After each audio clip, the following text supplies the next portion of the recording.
అధ్యక్ష essence of the డెమోక్రసీలో discussion ఉండాలా డిబేట్ ఉండాలన్నారు. సంతోషం. డిస్కషన్ డిబేటు వాస్తవంగా ఉండాలా, లేచి మాట్లాడిన ప్రతి మాట అబద్ధంగానే మాట్లాడాలా. What are you doing? You are not misguiding the house, not only the house, the entire state you are misguiding. వారు ఏమన్నారండి? అభయహస్తం పేరు మీద అడ్డగోలుగా అడ్వర్టైజ్మెంట్స్ ఇచ్చామని చెప్తా ఉన్నారు. సివిల్ సర్వీస్ స్టూడెంట్స్ కోసం మన రాష్ట్రం నుంచి పోతున్నటువంటి విద్యార్థులకి, పేద మధ్యతరగతి బడుగు బలహీన వర్గాలకు సంబంధించిన విద్యార్థులకి, ఇంక్లూడింగ్ ఈడబ్ల్యూ స్టూడెంట్స్ కూడా ఎవరైనా ఈ రాష్ట్రం నుంచి భారతదేశంలో నడుపుతున్నటువంటి యూపీఎస్సీ ఎగ్జామ్ కోసం డబ్బులు లేకుండా ఇబ్బంది పడతా ఉంటే వాళ్ళకు కొంచెం ప్రోత్సహిద్దామని చెప్పి మేము ప్రిలిమినరీ పాస్ అయినటువంటి వాళ్ళందరికీ, ప్రతి అభ్యర్థి ఎవరు అప్లై చేసుకుంటే వాళ్ళందరూ ₹1,00,000 ఇద్దామని చెప్పాం.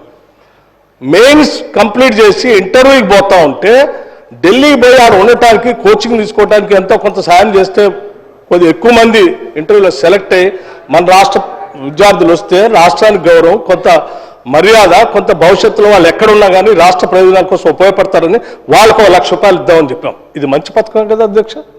Is there anything wrong in this? In the interest of the స్టేటే కదా చేసింది. చేసిన దానికి మీరు 4 కోట్లు చేశారు, 40 కోట్లు అడ్వర్టైజ్మెంట్ చేసుకున్నారు. నేను అడుగుతా ఉన్నాను పల్లా రాజేశ్వర రెడ్డి గారిని, అడ్వర్టైజ్మెంట్ మీరు చూసారా? ఇచ్చామని. ఇది is it not a blanket statement of misguiding the house? Can't do like this. అధ్యక్ష వారు లేచి ఇంకో ఆయన లేచి మాట్లాడుతూ ఉన్నారు కేటీఆర్ గారు. ఏమండి 30% తీసుకున్నారు, కమిషన్ తీసుకున్నారు అన్నమాట. ఎవరండి 40,000 కోట్ల రూపాయలు పనులు చేపించి బిల్లులు ఇవ్వకుండా రాష్ట్రం మీద 1,00,000 కోట్ల పైబడి అప్పులు చేసి మీరు పోతే వాళ్ళందరూ బిల్లులు రాక నానా బాధపడుతూ రాష్ట్రం కోసం అటు తిరిగి ఇటు తిరిగి సెకండరీ చుట్టూ తిరిగి నానా బాధపడుతున్నారు. మీ పాపం వల్ల ఈరోజు రాష్ట్రంలో 1,00,000 కోట్ల పనులు చేసినటువంటి వాళ్ళ బిల్లు లేక ఏడుస్తున్నారు. ఎంతో కొంత మేము బాగు చేసి కొద్ది సర్ది చేసి ముందుకు పోతా ఉంటే అడ్డగోలుగా మీరు ఈ మాటలు మాట్లాడటం ఇది వాస్తవమా? రైట్, నేను ఛాలెంజ్ చేస్తా ఉన్నాను కేటీఆర్ని. I have challenge KTR. Now you have to prove that what the statement what you made. Otherwise you have to say opposite to this house. He has to make a statement. అధ్యక్ష నేను అడుగుతా ఉన్నాను, ఇది మీరు prove చేయకపోతే ఈ సభకి క్షమాపణ చెప్పాలి, ఈ రాష్ట్ర ప్రజలకు కూడా క్షమాపణ చెప్పాలి.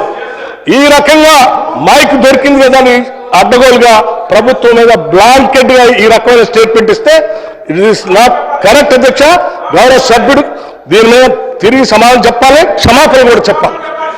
దయచేసి ప్లీజ్ ఇప్పుడు కేటీఆర్ గారు ఏదైతే 30% అని అనుచిత వ్యాఖ్య చేసినో దాన్ని రికార్డుకి వెళ్ళి డిలీట్ చేయడం జరుగుతుంది. ప్లీజ్. పల్లెరాజేశ్వర రెడ్డి గారు ఓన్లీ 5 minutes. పల్లెరాజేశ్వర రెడ్డి గారు అధ్యక్ష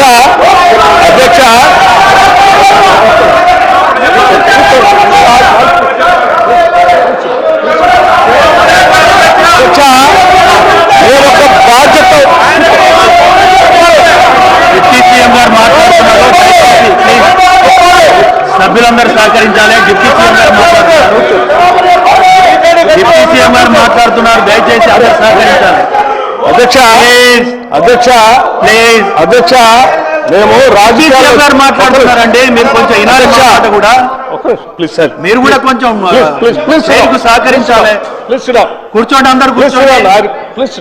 అధ్యక్ష ఇప్పుడు అక్కడ ఒక గౌరవ ఉప ముఖ్యమంత్రి గారు లేచినప్పుడు మనం కూడా చూసి ప్లీజ్. అధ్యక్ష మేము ఒక బాధ్యతతో రాజకీయాల్లోకి వచ్చాం. అడ్డగోలుగా మీలాగా రాష్ట్రం మీద పడి బరి తెగించి దోపిడీ చేసుకోవడానికి రాలేదు. మేము ఒక బాధ్యతతో ప్రజలకు సేవ చేయాలని, మేలు చేయాలని ఒక నమ్మకంతో మాలాగా ఈ రాష్ట్రంలో అణగారిన వర్గాలు, బాధితులు, తాడితులు, ఇబ్బందులు ఉన్నటువంటి మధ్యతరగతి కుటుంబాలు బాధపడకూడదు, వాళ్ళ కోసం ఇలా చేయాలనేటువంటి ఉన్నతమైనటువంటి ఆలోచనతో రాజకీయాలకు వచ్చినటువంటి వాళ్ళు ఎంత ఉన్నారు. మీలాగా అడ్డగోలు పనులు చేసి ఈ రాష్ట్రాన్ని దోపిడీ చేసి సర్వనాశనం చేసి 8 లక్షల కోట్ల రూపాయలు దీని మీద పారవేసిపోయే విధంగా మేము రాలేదు.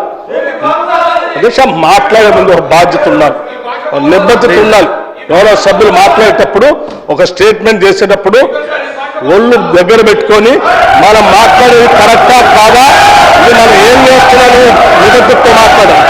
ఎంత అధ్యక్ష ఏమనుకుంటున్నారు? ఏది పడితే అది మాట్లాడితే చెల్లుతుంది అనుకుంటున్నారా? లేచిన దగ్గర నుంచి చూస్తున్నాం అధ్యక్ష, ప్రతి స్టేట్మెంట్ ఇట్స్ నాట్ కరెక్ట్ అధ్యక్ష. ఈ హ్యాస్ టు సే అపాలజీ, ఈ హ్యాస్ టు సే అపాలజీ అధ్యక్ష. It not correct. దయచేసి ప్లీజ్ సభ్యులందరూ కూర్చోవాలి ప్లీజ్. దయచేసి ప్లీజ్ అందరు చైర్స్ లో అందరు కూర్చోవాలి ప్లీజ్. కూర్చోవాలి ప్లీజ్. ప్లీజ్ కూర్చోవాలి. ప్లీజ్ కూర్చోండి ప్లీజ్. ప్లీజ్ కూర్చోవాలి. దయచేసి నేను సభ్యులందరినీ ఒకటి రిక్వెస్ట్ చేస్తున్నాను. కేటీఆర్ గారు ప్లీజ్ కూర్చోండి.